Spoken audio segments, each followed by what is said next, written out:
하나님의 말씀 창세기 26장 1절에서 15절까지 말씀입니다. 구약성경 35페이지에 있습니다. 찾으신 줄 알고 제가 받들어 봉독하겠습니다. 창세기 26장 1절에서 15절까지입니다.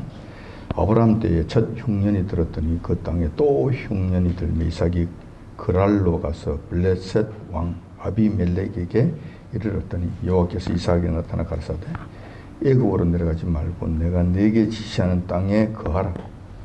이 땅에 유함 내가 너와 함께 있어 네게 복을 주고 내가 이 모든 땅을 너와 내 자손에게 주리라. 내가 네 아비 아브라함에게 맹세한 것을 이루어 내 자손을 하늘의 별과 같이 번성케 하며 이 모든 땅을 내 자손에게 주리니 내 자손을 인하여 천하 만민이 복을 받으리라. 이는 아브라함이 내 말을 순종하고 내 명령과 내 계명과 내 율례와 내 법도를 지켰음이니라 하시니라. 이삭이 그랄에 거하였더니 그곳 사람들이 그 아내를 물으며 그가 말하기를 그는 나의 누이라 하였으니 리브가는 보기에 아리따움으로 그곳 백성이 리브가로 인하여 자기를 죽일까 하여 그는 나의 아내라 하기를 두려워함이었더라. 이삭이 거기 오래 거하였더니 이삭이 그 아내 리브가를 꾀하는 것을 블레셋 왕 아비멜렉이 창으로 내려본지라. 이에 아비멜렉이 이삭을 불러 이르되 그가 정녕 내 아내여거늘 어찌 내 누이라 하였느냐. 이삭이 그에게 대답하되 내 생각에 그를 인하여 내가 죽게 될까 두려워함이었음이노라. 아비멜렉이 가로되 너가 어찌 우리에게 이렇게 행하였느냐. 백성 중 하나가 내 아내와 동침하기 쉬웠을 뻔하였은즉 너가 죄를 우리에게 입혔으리라. 아비멜렉이 이에 모든 백성에게 명하여 가로되 이 사람이나 그 아내에게 범하는 자는 죽이리라 하였더라. 이삭이 그 땅에서 농사하여 그 해에 100배나 얻었고 여호와께서 복을 주심으로 그 사람이 장대하고 왕성하여 마침내 거부가 되어 양과 소가 떼를 이루고 노복이 심히 많았으므로 블레셋 사람들이 그를 시기하여 그의 아비 아브라함 때에 그의 아비의 종들이 판 모든 음물을 막고 흙으로 메웠더라. 아멘. 본 말씀을 중심으로 해서 이삭이 그의 100배나 얻었더라 라는 제목으로 말씀을 나누고자 합니다. 현대를 살아가는 사람만큼 복을 좋아하는 사람도 드물지 않겠나 생각이 듭니다. 과거에도 그러했지만 지금도 축복이라고 하면은 모두들 사족을 쓰지 못하는 것 같아요. 쌍수를 들고 환영해. 세상 사람들은 갈수록 더 심해지는 것 같아요. 성도들은 괜찮은가? 뭐 별반 다르지 않은 것 같아요. 이 부분에 있어서는 별반 다르지 않은 것 같아요. 고민하는 이유가 뭡니까? 저녁에 잠 못 이루는 이유가 뭡니까? 우울증이 오는 이유가 뭡니까? 대부분이 돈 때문에 그런 것도 아닙니까? 이 물질 때문에 그런 것도 아닙니까? 축복 때문에 그런 것도 아닙니까? 근간에 와서는 교회 내의 상황이 조금 바뀌는 것 같아요. 그동안 교회 내에 만연했던 물질 만능주의, 성공주의 때문에 이에 대한 반발이 좀 심하게 나타난 것 같아요. 부정적 시각이 좀 커졌다는 이야기죠. 그래서 축복받는 일, 축복하는 일을 다소 좀 천박하게 여기는 그런 경향이 생겼어요. 그리고 좀 외면하는 그런 경향까지도 생긴 거예요. 그 반발이 또 다른 반대쪽으로 또 좀 기울어지고 있는 것이 아닌가 하는 생각이 든다는 거예요. 하지만 성경에서는 성도들의 물질적 축복을 결코 외면하지 않고 있습니다.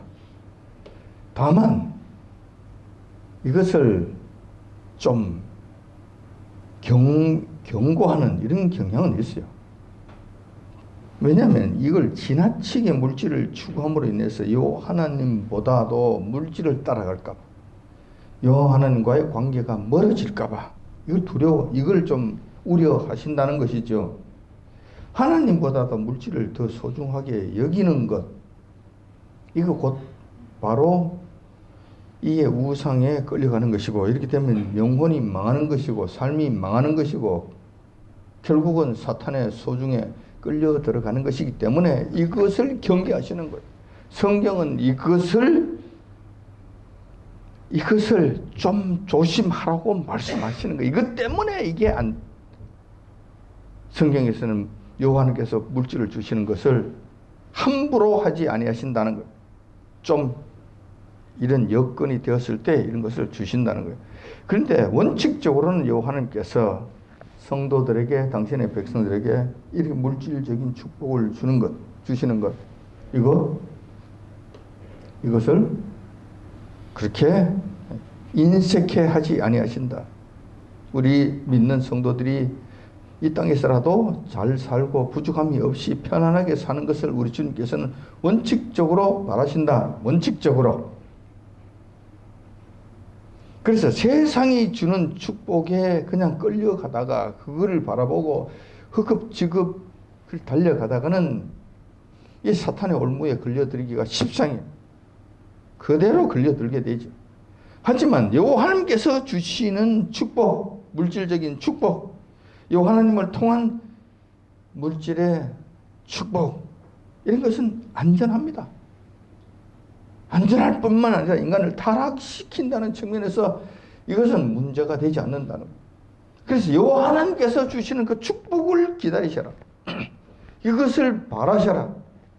정당하게 받는 것이고 합법적으로 합당하게 저희들에게 주신 것이기 때문에 이것은 우리가 기대해도 좋고 바라는 것이 옳다. 결코 나쁜 것이 아니다. 단지 세상이 주는 그 축복에 연연해서 하나님께서 주시는 축복인지 세상이 주는 축복인지 사탄이 주는 축복인지 이것을 구분하지 못하고 허겁지겁 하다가 이제 낚시에 걸려들까, 이게 염려가 된다는 거예요. 이걸 조심해야 된다는 것입니다. 오늘은 성경의 인물로서 여호와 하나님의 축복을 누구보다도 넉넉하게 받은 바 있는 이삭에 대해서 한번 알아보고자 합니다. 우리가 알아보고자 하는 것은 이삭이 받은 축복은 어떠한 것이고 이삭이 여호와 하나님께로부터 받은 축복의 비결은 무엇인지 한번 살펴보자는 거예요. 그러니까 이삭이 받은 축복은 하나님께로부터 받은 축복이기 때문에 안전했어요. 그리고 그 축복이 그로 하여금 진정 행복하게 만들고 진정 그로 하여금 풍요롭게 해 주셨던 거예요. 그래서 이 축복을 우리가 누려야 된다는 것이죠. 이것을 한번 살펴보자는 것입니다. 이삭은 아브라함의 아들입니다. 여러분들이 잘 아시는 바와 같습니다. 정실 부인이었던, 아브라함의 정실 부인이었던 사라의 외동 아들이었습니다. 사라는 그냥 이삭 하나만 낳고 끝났어요. 그런 측면에서는 이삭은 정실 부인의 아들로서는 외동 아들이었다는 거예요. 이삭은 나이가 40세가 되어서야 겨우 리브가를 만나서 가정을 이루게 됩니다. 그런데 이 리브가가 자녀를 낳지 못해요. 천신만고 끝에 이삭의 나이가 60세가 되어서 한갑이 되어서 겨우 에사와 야곱이라고 하는 쌍둥이 형제를 얻게 됩니다. 60세가 되었어. 아마 이때까지는 아버지 아브라함이 생존해 계셨어. 아브라함 할아버지도 그 에서와 야곱이 태어날 때 그를 친히 보셨을 것 같아요. 그때는 한 집에서 살았을 것이니. 그러면 그 아브라함이 그 손자를 보는 그 기쁨이 어떠했을까? 가히 짐작이 가는 것 같아요. 정말 기뻐했을 것 같아요. 막 소를 잡고 난리가 났지 않았나 생각이 돼요. 그것도 쌍둥이 아들을 낳았으니 내가 이제 눈을 감아도 여호와 하나님 여한이 없겠나이다. 내 대가 이어지겠나이다. 그러고 아마 기뻐했을 거예요. 아브라함은 향년 175세로 돌아가셨습니다. 그렇기 때문에 아브라함은 에서와 야곱이 15살 될 때까지 같이 살았습니다. 그래서 그 어린 에서와 야곱이 자라나는 것을 보며 아브라함은 참 기뻐하며 살았다. 기뻐하며 살았지 않았나 생각이 들어요. 물론 이때는 이삭의 어머니 사라는 돌아가셨어요. 일찍 돌아가셨어요. 그렇지만은 그 아들이, 그 손자들이 자라는 것을 바라보면서 아브라함은 굉장히 행복해하며 살지 않았나 하는 생각이 듭니다. 아무튼 아브라함이 175세에 돌아가시게 됩니다. 그러자 이삭이 대를 이어서 아버지의 기업을 맡아 관리하게 됩니다. 아시다시피 아브라함도 생전 당시에는 상당한 부자였습니다. 휘하에 두고 있던 하인만 318명이나 되었어요. 작은 숫자가 아니죠. 대단한 숫자였죠. 그런데 그 상당한 그 부가 아버지 아브라함이 돌아가실 무렵이 되면은 많이 이제 갈라져 버렸어요. 왜냐하면 이복 형제들이 많이 있었고, 이삭의 이복 형제들이 많이 있었어요. 그래서 아브라함이 이복 형제에게 그 재산을 전부 다 나눠줘요. 다 나눠주고 너희들이 이삭을 괴롭히지 말고 멀리서 나가서 살아라. 멀리들 나가서 살아라. 그리고 다, 그러니까 한 재산씩 줘서 전부 다 보내버린 거예요. 그 과정에서 재산이 많이 좀 갈라졌을 것으로 보입니다. 그러니까 그때는 이제 거부였는데, 아버지 아브라함은 거부였는데, 그냥 이렇게 재산이 갈라지고 난 뒤에 보니까 이삭은 그냥 살만한 정도의 상류층 정도가 되었다. 이렇게 보시면 될 거예요. 자, 이렇게 해서 이제 이삭이 자신의 삶을 시작하게 됩니다. 시간이 좀 흘렀죠. 돌아가시고 난 다음에 시간이 어느 정도 흐른 것 같아요. 그런데 그때 이삭이 살고 있던 유다 남부 지방에 엄청난 기근이 찾아옵니다. 그때 기근은 물 부족 때문에 발생한 것입니다. 물 부족이 발생되는 것은 바로 하늘에서 비가 내려오지 않기 때문에 생기는 현상이에요. 그때 당시에는 다른 방법이 없습니다. 하늘에서 비를 내려주지 아니하시면은 물을 얻을 수 있는 방법이 없습니다. 특히 이스라엘 남부 지방은 더욱더 그랬어요. 아브라함 시대 때부터 팔레스타인 땅에 큰 기근이 수시로 찾아왔는데, 큰 기근은 2번이 있었어요. 다시 말해서 하늘에서 비를 내리지 아니하시는 이런 일들이 크게 2번 있었다는 거예요. 한 번은 아브라함 시대 때 생전에 그런 일이 한 번 있었고, 2번째는 이삭이 살아있을 이 본문의 말씀 때에 이 기근이 한 번 온 거예요. 작은 기근들은 수시로 오지만은 큰 가뭄에 의한 기근은 2번 있었다는 거예요.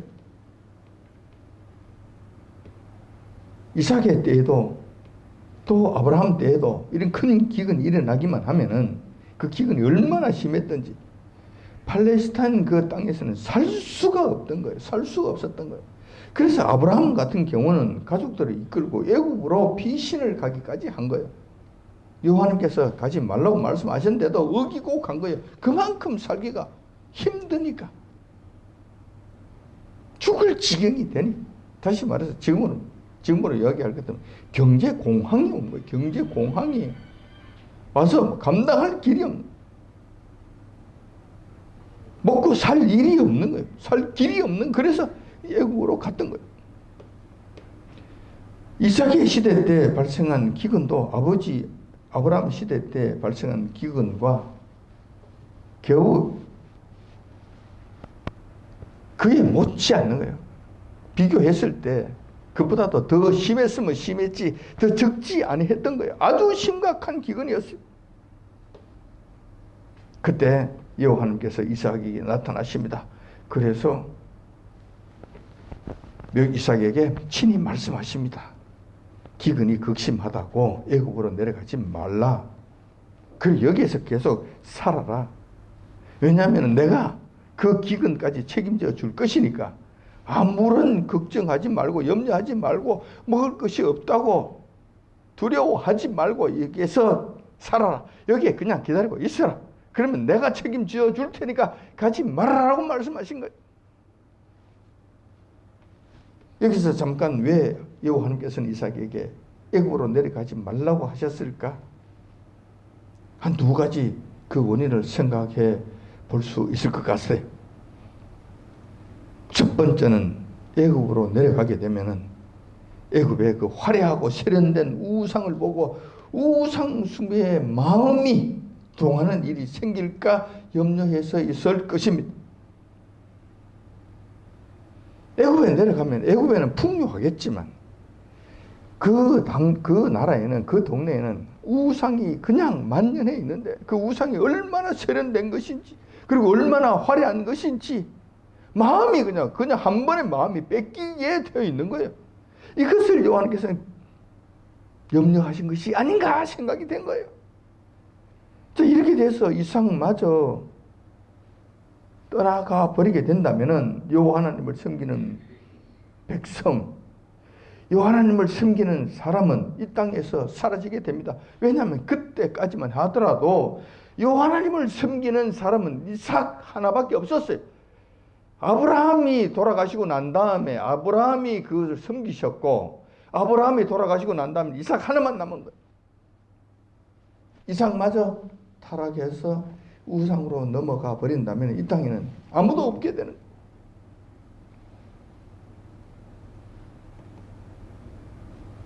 자, 이런 일들이 여호와께서는 우려가 되셨던 것이 아닌가 생각이 됩니다. 두 번째 또 이유도 있을 것 같아요. 아버지 아브라함의 경우를 보면 알 수가 있어요. 아브라함이 애굽으로 내려갔잖아요. 내려갔다가 그 삶이 그러면은 형통했는가? 그렇지 않았죠. 애굽으로 내려갔다가 죽다가 살았습니다. 물론 그 죽다가 살았다는 것이 다른 의미에서 죽다가 사는 것이 아니라 자칫 잘못했으면 자기 아내 사라를 잃어버릴 뻔했어요. 헤롯이라고 바로라고 하는 그 애굽의 왕이 사라를 보고 그냥 난리가 났죠. 자칫 잘못했으면은 그냥 아브라함은 죽임을 당하고 사라는 빼앗김을 당하고 이런 일이 생길 뻔했습니다. 여호와께서 극적으로 개입하심으로 말미암아 그 일이 수습이 되었지. 그렇지 않았으면 큰일 날 뻔했어요. 자, 이런 일들이 이삭에게도 일어나지 아니한다는 보장이 있겠습니까? 없지요. 자, 이런 것들, 이런 사실들은 여호와께서 미리 다 보셨을 것입니다. 앞날까지 훤히 보시는 분이시니까 이런 일들을 미리 예측하시고 그게 애굽으로 내려가지 말라라고 명령하셨을 것 같아요. 다행히 이삭은 아버지 아브라함과 같이 애굽으로 내려가지 않고 여호와 하나님의 명령에 순종하면서 팔레스타인 그 땅에서 머물며 그 극심한 기근을 견디기로 합니다. 참 다행스럽게 잘된 결정을 한 것이죠. 그런데 이삭이 머물기로 한 그 결정한 땅은 지중해 해안가 부근에 있는 블레셋 땅이었습니다. 비교적 평지가 많고 그래서 초지가 좋고 물을 구하기가 그나마 조금 더 용이했던 그런 지역이었습니다. 그 지역을 성경에서는 그랄 땅이라고 부릅니다. 여호와 하나님의 말씀대로 그랄 땅에 정착하고 살아가려고 하는데 그 삶이 순풍에 돛단 것처럼 순탄하였는가? 그렇지 않았다는 겁니다. 여호와 하나님 말씀에 순종하고 그렇게 살려고 했는데 그렇게 한다고 해서 그냥 순풍에 돛단 듯이 이렇게 되지만은 않는다는 거예요. 그렇지만 않는다는 거예요.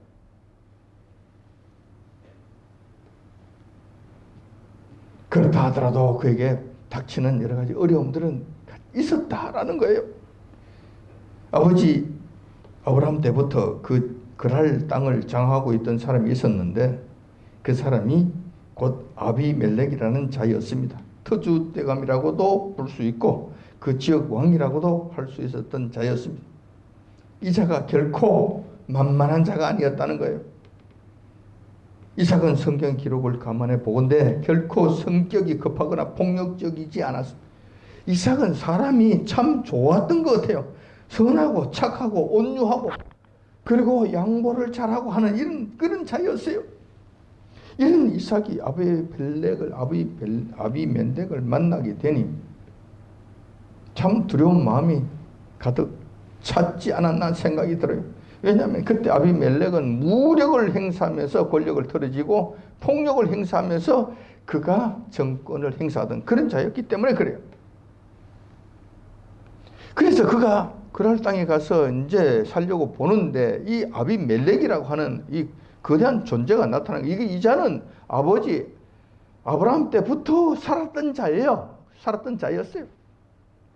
이 자가 보니까 그냥 씩씩거리기도 하고 그냥 아주 그냥 뭐 와일드하기도 하고 험상궂기를 말할 수 없는 거예요. 그러니까 이삭도 생각을 한 거예요. 이러다가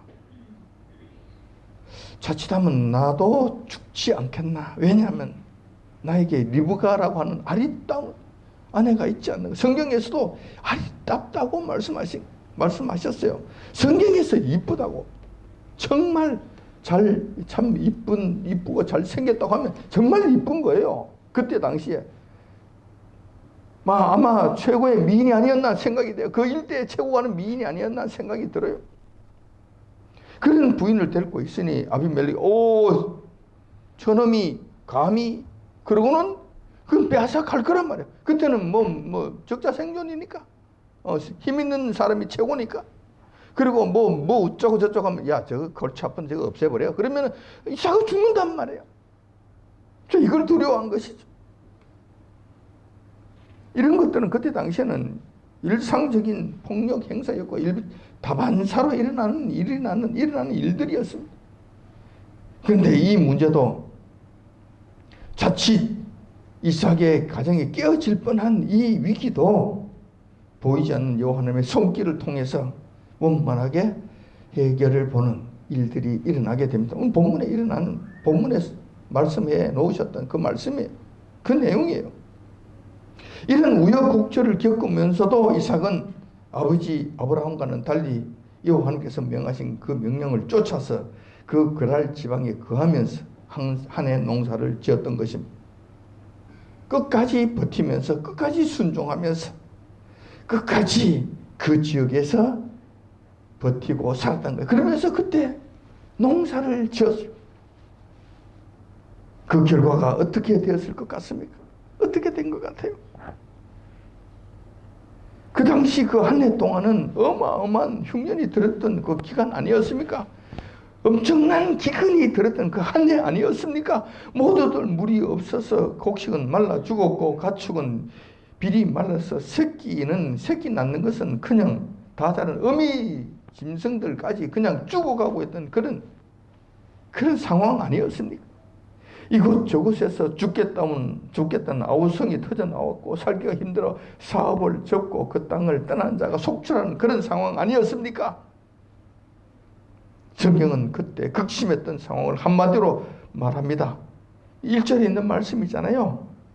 아브라함 때에 첫 흉년이 들었더니 그 땅에 또 흉년이 들매 이삭이 그랄로 가서 블레셋 왕 아비멜렉에게 이르렀더니 이 말씀을 하시는 거예요. 엄청난 기근이 들었다는 것이죠. 그런데 이삭이 그 해에 농사를 지었다는 거예요. 농사를. 본문에서는 그해 이삭은 100배의 수익을 올렸다고 말씀하고 있습니다. 그 12절 14절에 있는 말씀이잖아요. 이삭이 그 땅에서 농사하여 그 해에 100배나 얻었고 여호와께서 복을 주심으로 그 사람이 창대하고 왕성하고 마침내 거부가 되어 양과 소가 떼를 이루고 노복이 심히 많음으로 블레셋 사람이 그를 시기하여. 이 말씀이 기록되어 있는 거예요. 지금 무슨 이야기입니까? 무슨 이야기입니까?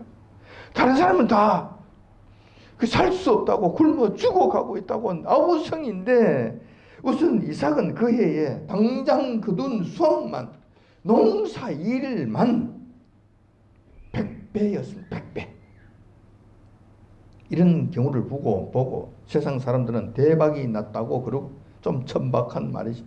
대박이 났다고 그러고 카지노 같은 데서는 잭팟을 터뜨렸다고 떠들어대는 그 말이에요. 그렇게 된 거예요. 다시 말해서 여러분 100배의 수학을 1000%의 수학을 그 한 해 동안에 이루었다는 거예요. 무슨 이야기입니까? 1000만을 들여서 농사를 지었더니만 그 한 해 마지막 때에 수학을 해서 결산해 보니까 10억이 되었다는 거예요. 10억이.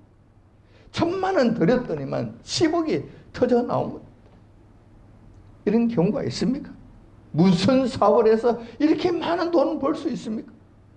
여러분들 투기를 한다 그러더라도 여러분 이렇게 투기를 할 수 있습니까? 이런 투기로 여러분들이 돈을 얻을 수 있습니까? 이런 경우가 있습니까? 기껏해봐야 한 배, 두 배 되면 잘했다고 그래요. 1년 동안에. 그것도 대박 난 것이지. 대박 난 것이. 근데 100배를 얻었다. 100배를. 다른 사람은 전부 다 말라 죽어가고 있는데 같은 지역에 살고 있는 같은 방식으로 같은 농사를 지은 이상만 100배의 수확이 난 거예요. 여러분들 기억하십시오. 여호와님께서 하시면 불가능한 일이 없다는 것을 기억하십시오. 여호와님께서 복을 주시면 이렇게 복을 주신다는 사실을 기억하십시오. 근데 이것은 농 분야잖아요. 이삭은 포트폴리오가 한 가지가 아닙니다. 여러 가지입니다. 사업을 한 가지만 한 것이 아니라니까요. 우선 첫 번째 농사일 100배 수확을 거두어서. 근데 또 있잖아요. 축산업 분야가 또 있잖아요. 축산업 분야. 축산업 분야는 또 어떻게 됐는가 하면은 여기는 뭐 100배라고 말씀하시는 것이 아니고 소와 양 떼가 엄청나게 많이 늘어나서 그냥 거부가 되었다고 말씀하시는 거예요. 다시 말해서 재벌의 반열에 들어서 버린 거예요. 재벌의 반열에 들어서게 되던 그 한 해 동안에 그냥 먹고 살만하다. 뭐 그래 상류층 정도다라고 하던 그 이삭이 그 한 해에 재벌이 돼버려. 여호와님께서 복 주시고자 마음을 결정하시고 복을 주시면은 이런 일이 일어나게 된다. 주변 환경이 중요한 거 아닙니다. 여기 가니까 농사가 잘 될 것 같네. 물도 풍부하고 뭐 잘 될 것 같아. 그럼 여기 갔더니만 이 장사가 잘 될 것 같아. 분위기도 좋고 시장도 잘 형성되어 있고 그러니까 여기서 장사하자. 여기서 하면 돈을 벌 것 같아. 일반적인 생각이죠. 우리 평범한 생각이. 물론 그것을 무시하라는 뜻은 아닙니다. 일반적일 수 있어요. 그런데 이삭이 받은 축복은 그런 환경하고 주변 여건하고는 상관이 없는 거예요. 아무 상관이 없습니다. 다시 말해서 이삭이 그런 거부가 되는 그 주변 환경은 황무지였습니다. 완전히 엉망진창이었죠. 그러니까 여호와님께서 하실 때는 주변 환경 같은 거 아무 상관이 없습니다. 죽을 지경이다. 다른 사람은 못 산다. 다 떠난다. 어쩐다. 상관없습니다. 여호와님께서 하십니다. 근데 이것으로 끝입니까? 그의 사업 부분은 이 두 가지뿐만이 아니에요. 굵직굵직한 사업만 몇 가지 있었어요. 세 번째 또 사업이 있죠. 그것은 뭐냐 하면은 우물을 파는 사업이에요. 우물을 파는 사업. 팔레스타인 지역에서 생존에 꼭 필요한 것이 바로 물이잖아요. 물을 안정적으로 공급해 주는 것이 있는데 그것이 바로 우물입니다. 우물. 우물을 소유하고 있다는 것은 생존뿐만 아니라 안정적인 부의 상징이어서 그리고 부를 계속 안정적으로 공급해 주는 공급의 근원이었어요. 원천이었어요. 원천. 자기 우물을 갖고 있다는 것은 이건 엄청난 것이죠. 문제는 광야와 같은 유다 남부 지방에 우물을 얻는 것이 결코 쉽지 않다는 데 있는 거예요. 우물을 판다? 이 노력이 굉장하죠. 그냥 조금 판다고 물이 나오는 것 아닙니다. 얼마나 파야 될지 알지 못해요. 그리고 또 얼마나 깊이 파야 될지 알지 못해요. 그렇다고 해서 판다고 해서 전부 다 문물이 나오는 거 안 나오죠. 그럴 수 없죠. 나올지 안 나올지 모릅니다. 다시 말해서 엄청난 돈이 들어가야 되고 엄청난 시간이 들어가야 돼요. 그래서 우물을 파는데 판다고 해서 우물이 나온다는 보장이 전혀 없다는 거예요. 석유 시추 사업과 똑같은 거예요. 거기서 파서 물이 나온다. 그러면 엄청난 것이죠. 또 대박이 나는 거죠. 반면에 물이 나지 않는다. 완전히 다 망하는 거죠. 엄청난 돈을 들였잖아요. 엄청난 돈을 들였는데 그것이 한 번에 전부 다 무산이 돼버리잖아요. 그러면 이 사람은 거지가 되는 거예요. 그러니까 이거 우물을 파는 이 사업 함부로 할 수 있는 일이 아닙니다. 그냥 성경에서는 우물을 팠더니 샘이 나왔더라, 물이 나왔더라 이렇게 이야기할지 모르겠지만은 여러분 지금 현장에 가서 그 유다 땅 그 광야 지역에 가서 우물이 어떻게 파지는 것인지 한번 보시고 우물의 깊이가 얼마나 대단한 얼마나 깊은 우물인지 한번 보시고 나면은 딴 소리 못 할 겁니다. 딴 소리 못 할 거예요.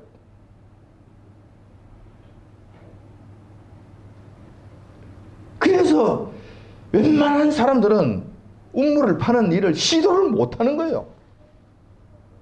시작을 못, 나도 다 우물 가지고 싶지. 왜냐면 그 우물만 나오면은 내가 그냥 한 가족은 걱정 없이 평생 먹고 사는데 파고 싶지 않겠습니까? 우물을 갖고 싶지 않겠습니까? 근데 못 한단 말이야. 왜 못 하는 거야? 이것 때문에 못 하는 거야. 그런데 이삭의 경우는 어떻습니까? 우물을 파기만 하면 물이 솟아납니다. 창세기 26장 그 하반절에 보면은 이 말씀이 쭉 기록되어 있어요. 한두 번이 아니에요. 여러 번 우물을 파는데 우물을 팔 때마다 성공을 합니다. 100% 성공한 거예요. 자, 이렇게 되면은 이것이 투기 사업이 됩니까? 다른 사람들은 이게 투기예요. 하다가 망하는 거예요. 이게 되면은 뭐 물이 나오면은 대박이고 물이 안 나면 쪽박이고. 그런데 이삭에게 있어서는 이것은 투기 사업이 아니에요. 그냥 투자 사업이에요. 하면은 되니까.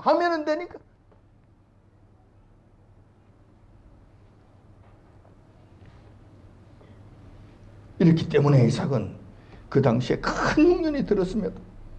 저벌의 위치에 단숨에 올라갈 수 있었던 거예요. 자, 그러면은 이삭이 여호와 하나님께로부터 이와 같은 큰 물질적 축복을 받은 비결은 무엇인가라는 매우 궁금하지 않을 수 없습니다. 그러나 그 비결을 살펴보면 생각보다 정말 간단합니다. 한마디로 말해서 여호와 하나님의 말씀에 순순히 순종했기 때문에 그런 거예요. 26장 2절에 그 말씀이 나오잖아요. 여호와께서 이삭에게 나타나 가라사대 애굽으로 내려가지 말고 내가 네게 지시하는 땅에 거하라. 이 땅에 유하면 내가 너희와 함께해서 내게 복을 주고 내가 이 모든 땅을 너와 내 자손에게 주리라고 말씀하셨잖아요. 그 당시에 여호와께서 이삭에게 하신 말씀은 한 명령은 두 가지입니다. 두 가지. 그러니까 하나님 말씀에 순종해야 되는데 하나님 말씀에 순종하려면 첫 번째 여러분들이 하나님께서 무슨 말씀을 하시는가를 잘 들어야 돼요. 잘 들어야 돼. 하나님께서 이 명령을 하시는데 딴 것을 순종하고 있을 것 같으면 이게 순종하는 것이 안 돼요. 이거는 다른 일을 하는 것이죠. 책상다리 끓는다는 옛날 말이 있잖아요. 이 일이 되는 거 이렇게 되면은 이거는 순종하지만 완전 이상하게 되는 거예요. 그래서 하나님 말씀을 잘 들어야 돼요. 뭐라고 지금 말씀하시는가? 그때 당시에 여호와 하나님께서는 이삭에게 두 가지를 말씀하셨어요. 두 가지를 명령하신 거예요. 첫 번째, 애굽으로 내려가지 말라. 두 번째, 이 땅에 거하라. 두 가지예요. 잘 알아들었죠. 땅이라고 했으니 이 땅은 뭐 비유로 해서 땅은 세상이고 세상은 뭐 우리가 살 수 있는 곳이고 그러니까 우리가 살만한 곳에 가서 살면 땅에 거하는 것 아니야. 애굽은 우상 숭배하는 곳이니까 이게 애굽은 그게 애굽 땅으로 내려가지 말라는 것이 아니고 그 우상 숭배하지 말라는 그런 뜻이니까 내가 우상에 안 가면 되는 것이 애굽 땅에 내려간다고 무슨 문제가 돼? 요렇게 또 해석을 하면서 자기 합리화 시키면 이거는 하나님 말씀에 순종하는 것이 아니라 완전 불순종하는 것이 되는 것이죠. 정말 여러분 조심하셔야 돼요. 하나님의 말씀을 제대로 알아들어야 돼요. 요즘은 이 하나님의 말씀을 제대로 알아듣는 것 자체가 힘듭니다. 자체가 쉽지 않아요. 하나님의 말씀과 관련해서 여러분 좀 바보스럽기를 바랍니다. 영악하지 마세요. 다시 말해서 머리를 자꾸 돌리지 말라고. 내 생각으로 자꾸 영악스럽게 돌리지 말라고. 그냥 우악, 그냥 좀 무식하게. 그냥 소처럼 하나님께서 말씀하시고 그거는 말씀하셨으니까 가는 거지 뭐. 그러고 무조건 가는 거예요. 앞에 막 절벽이 막 보이네. 가라도 뭐 하나님께서 가시라 하셨으니 가는 거지 뭐. 그러고 가는 거예요. 이것이 필요합니다. 이것이 필요해요. 그리고 그 말씀이 뭐라고 말씀하셨는지 제대로 하시는 것이 중요하다. 그리고 그 말씀 그대로 그냥 또락또락 그냥 걸어가는 거예요. 기근이 있든지 말든지 굶어 죽든지 말든지 내 짐승들이 지금 목이 타서 그냥 죽어가고 있든지 말든지 가라고 그러면 그냥 가는 거예요. 있으라 그러면 그냥 있는 거예요. 이것이 비결이었다는 거예요. 이 명령은 아버지 아브라함에게도 첫 번째 기근이 있었을 때 동일하게 하셨던 말씀입니다. 그러나 아브라함은 그 명령을 온전히 지키지 못하고 애굽으로 내려갔다가 난리 벚구통이 났잖아요. 하지만 이삭은 묵묵하게 그 명령을 지켰습니다. 순종하였던 것입니다. 그 결과 하나님께서 약속하신 그 축복을 진정 내려주셨던 거예요. 그래서 그가 이렇게 풍성한 축복을 누리게 되었다는 것이죠. 여호와께서 내려주신 축복은 그 당시 이삭과 우리가 예상했던 그 예상과 기대했던 것을 훨씬 넘어서는 엄청난 것들이었다는 것입니다. 그런데 이것은 아무런 위험성이 없죠. 여호와께서 주신 것이기 때문에 진정 우리에게 축복으로 다가온 것이지 이것으로 인하여 우리가 시험을 받거나 이것으로 인하여 우리가 타락하거나 이것으로 인하여 우리가 잘못되는 이런 일들은 결코 없는 여호와께서 주시는 순수한 축복이셨다는 거예요. 앞으로 우리 앞에 펼쳐질 경제적 상황은 매우 심각할 것으로 보여집니다. 결코 좋아지지 않습니다.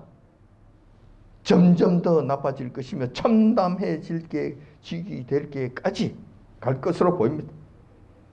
이러한 사실은 요한계시록에서 세 번째 인을 뗄 때에 일어날 현상이라고 말씀하고 있습니다. 반면에 현대를 살아가는 현대인들은 어떻습니까? 물질의 풍요 속에서 그냥 푹 젖어서 살고 있습니다. 이게 기근이 뭔지 알지 못해요. 궁핍함이 뭔지 알지 못한다니까.